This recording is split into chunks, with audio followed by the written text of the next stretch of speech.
Bonsoir, bienvenue dans cette 404e édition du Journal des Sports. Ravi de vous retrouver une nouvelle fois sur l'antenne de Canal 32 pour votre rendez-vous sportif du lundi. Avec nous aujourd'hui pour nous accompagner tout au long de ce journal, le club alpin français de l'Aube. En leur compagnie, nous parlerons de l'actualité du club. Mais avant cela, nous allons jeter un coup d'œil sur le programme du JT Sport. Avec évidemment un retour sur le choc de la 29e journée de Ligue 2 entre l'Estac et Clermont.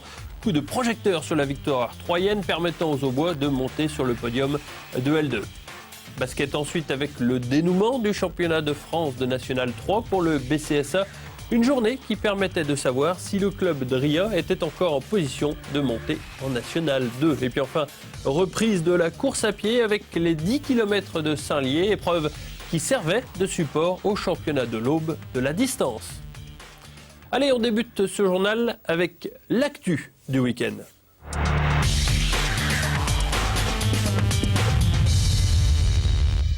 L'actu, c'est évidemment le sprint final du championnat de France de Ligue 2 qui retient toute notre attention à 9 matchs de la fin.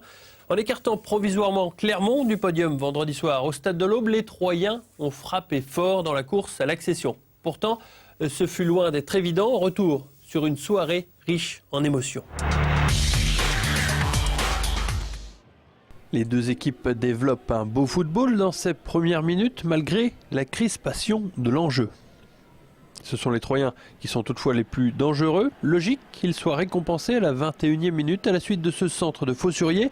Marcos enchaîne, contrôle de la poitrine, frappe, le gardien clermontois est battu et l'Estac mène 1-0.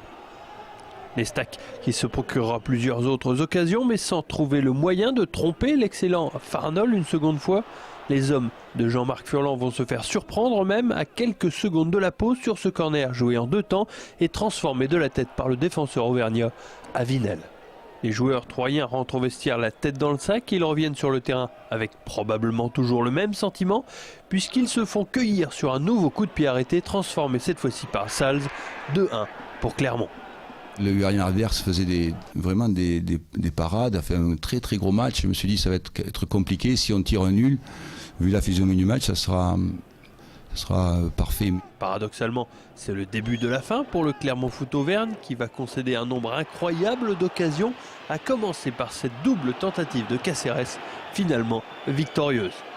Un partout, et puis peu après l'heure de jeu, sur un coup franc, M. Lannoy accorde un pénalty à l'Estac sur un tirage de maillot de Marcos.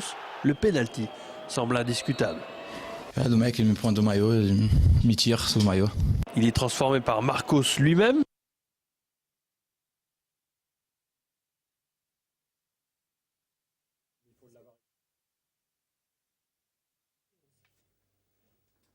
La suite du match de Clermont beaucoup plus tard. En attendant, on regarde les résultats de football de Ligue 2, donc avec le bon résultat de l'Estac qui condamne Clermont un petit peu puisque ces derniers n'ont toujours pas gagné en championnat depuis plus de 9 rencontres. Reims dans le même temps a battu Metz 3-0. Bastia a été accroché par Arles-Avignon. Bastia est toujours en tête avec 7 points d'avance sur Reims et 8 sur l'Estac. Petite troisième place pour les Troyens, mais importante tout de même. En CFA, de défaite à domicile pour les Troyens face à Roy, 1-0. Dans le même temps, Arras et Feigny se sont défaits du Paris FC et de Wascal.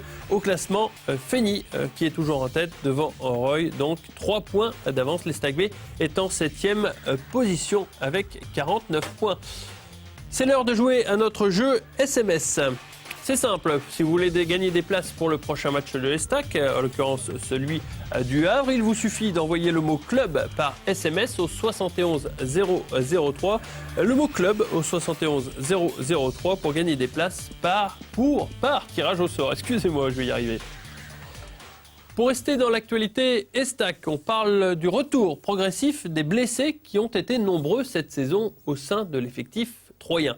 Julien Outrebon est de cela puisque voilà plus de 4 mois, le défenseur aubois a eu le péroné fracturé en novembre dernier contre Nantes. Aujourd'hui, Outrebon est opérationnel et ambitionne de rejouer contre Nantes lundi prochain. Il a rejoué en CFA2 ce week-end. La suite de ce journal, c'est avec du basket et le dénouement attendu du championnat de France de basket de National 3. Les Dria accueillaient la Lanterne Rouge, Tinqueux, dans leur salle samedi soir. Dans le même temps, les dirigeants de Saint-André suivaient activement le résultat de Saint-Dizier en déplacement à Récy. On m'annonce que le sujet basket n'est pas encore prêt, donc on va directement passer à nos invités du club alpin français de l'Aube.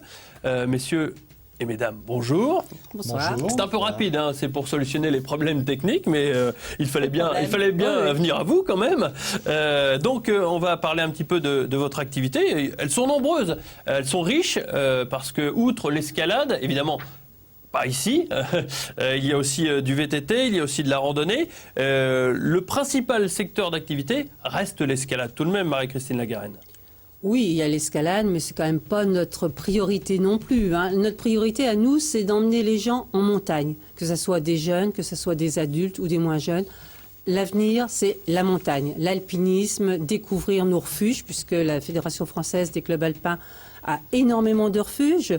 Donc on a la possibilité d'aller facilement en montagne et de pratiquer beaucoup de randonnées autres, glaciaires ou randonnées toutes simples. Alors vous essayez de diversifier les randonnées et l'escalade un peu partout. Il y a un endroit où vous fixez plus particulièrement Au niveau des randonnées? Oui, non, au niveau de l'escalade. Au niveau de l'escalade, nous allons dans un rayon de 120 km parce que Troyes, malheureusement, n'a pas de falaise à côté à proximité. Oui. Au plus près, c'est Vertus qui est dans la Marne, à Bergère-les-Vertus exactement.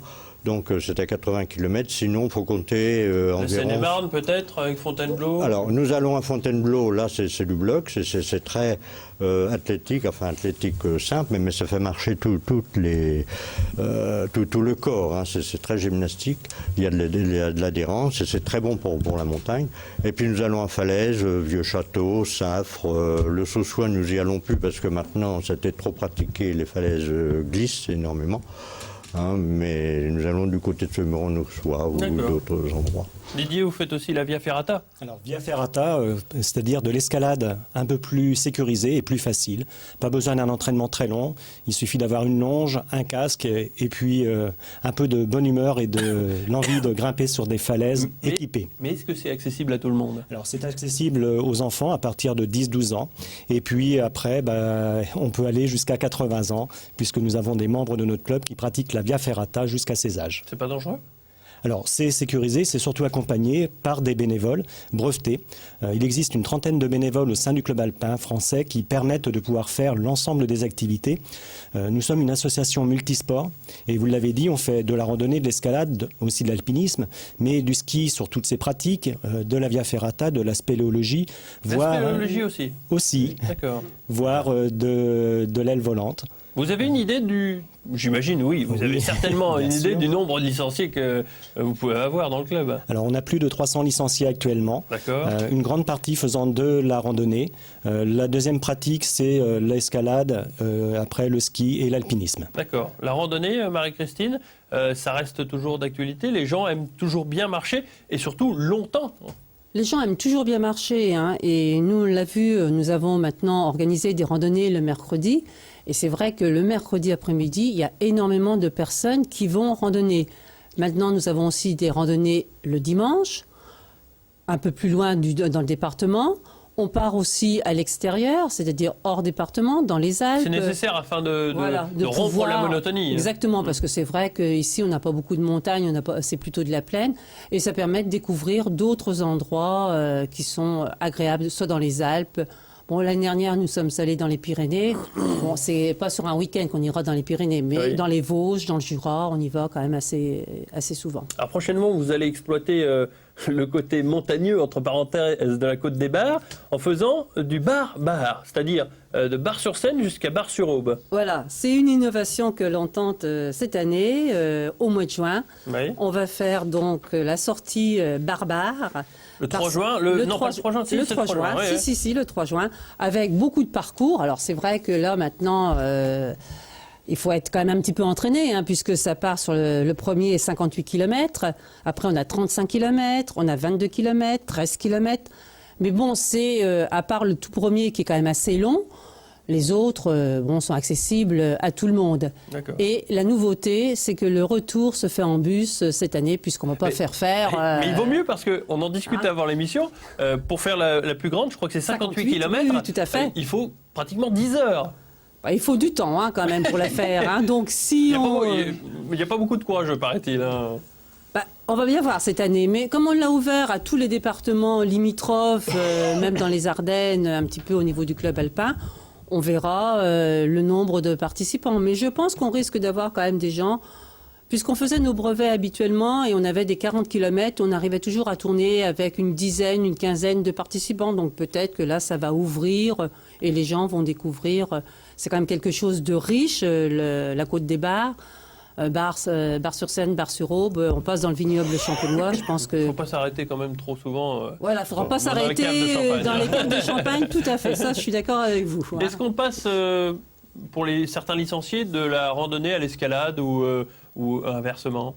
Oui. D'ailleurs, il y a beaucoup de gens qui viennent à la randonnée, même du mercredi, que certains ont considéré au début un peu comme une balade.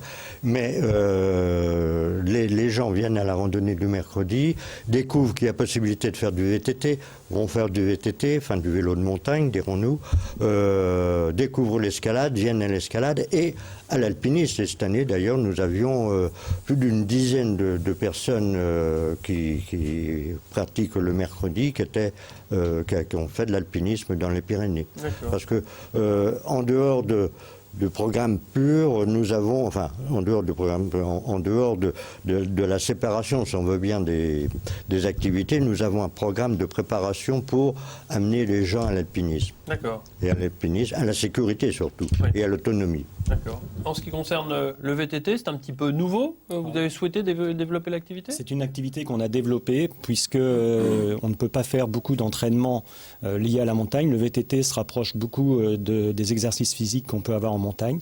C'est très ludique. On n'est pas club sportif, on est par contre beaucoup pour le plaisir, avec des sorties qui ont lieu le soir ou le week-end.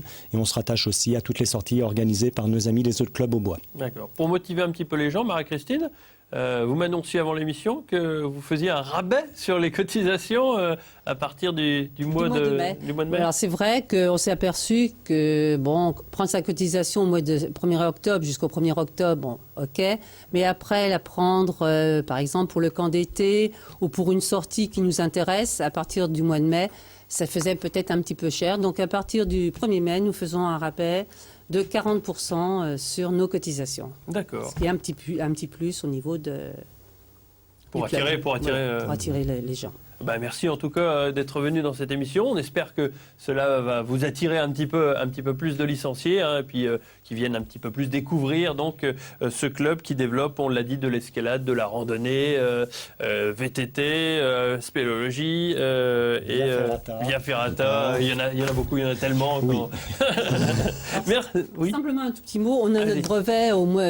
Là, tout le week-end prochain, le 1er avril. Voilà, 1er avril, donc qui est ouvert à tout le monde. D'accord, donc c'est l'occasion de se présenter. Où ça ? À Neuville-sur-Vanne pour la randonnée, donc réservée à pas mal de monde. Merci beaucoup d'être venu sur ce plateau, puis on vous souhaite bonne chance pour les prochains événements à venir, dont la Barbare, qu'on n'oubliera pas, qui se présente donc le 3 juin prochain. Allez, on se quitte l'espace d'un instant pour tourner une page de publicité. À tout de suite, notamment avec un reportage donc sur le basket, les 10 km de Saint-Lié, notamment. Pub.